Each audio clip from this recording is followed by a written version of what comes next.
আপনারা যদি বৈধ হয়ে যান আশা করি আপনাদের কাজের কোনো অসুবিধা হবে না। এই যে গত 1 বছর যাবৎ যে সাধারণ ক্ষমাটা দিছে ওমান সরকার, এটা আমার কাছে অবিশ্বাস্য মনে হবে। কারণ আমি এই দীর্ঘ 25 বছর ওমানে আমি কখনো এই সুযোগ দেখি নাই, কখনো দেখি নাই।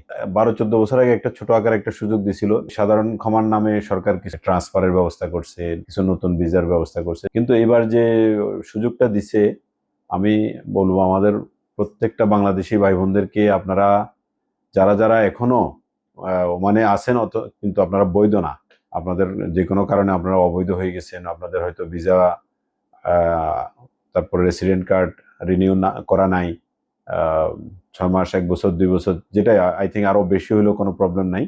আপনারা ওমান সরকারের যে সাধারণ ক্ষমার যে ঘোষণাটা, এখানে দুইটা সিস্টেম। একটা হলো আপনি এখানকার অন্য যে কোনো আগের মালিকের কাছে হোক, অন্য যে কোনো মালিকের কাছ থেকে একটা মাজনি নিয়ে আপনি জাস্ট আপনি আপনার ভিসা এবং রেসিডেন্ট কার্ড রিনিউ করে ফেলবেন কোনো জরিমানা ছাড়া।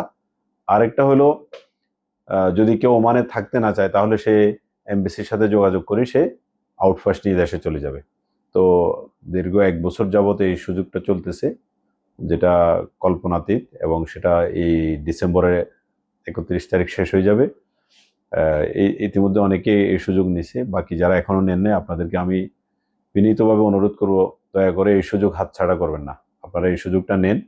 বর্তমানে ওমানে প্রচুর পরিমাণে ম্যান পাওয়ার সংকটে আছি আমরা। আমরা যারা ব্যবসায়ী, আমাদেরকে বৈধ লোক নিতে হয়।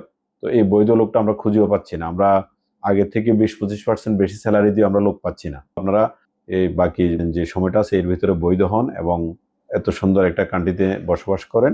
অ্যাভেলেবেল কাজের নিশ্চয়তা আমরা দিচ্ছি আপনাদেরকে। অ্যাভেলেবেল কাজ আছে। বর্তমানে আমরা কর্মী সংকটে আছি। প্রত্যেকটা কোম্পানি কর্মী খুঁজতেছে। আপনারা যদি বৈধ হয়ে যান আশা করি আপনাদের কাজের কোনো অসুবিধা হবে না।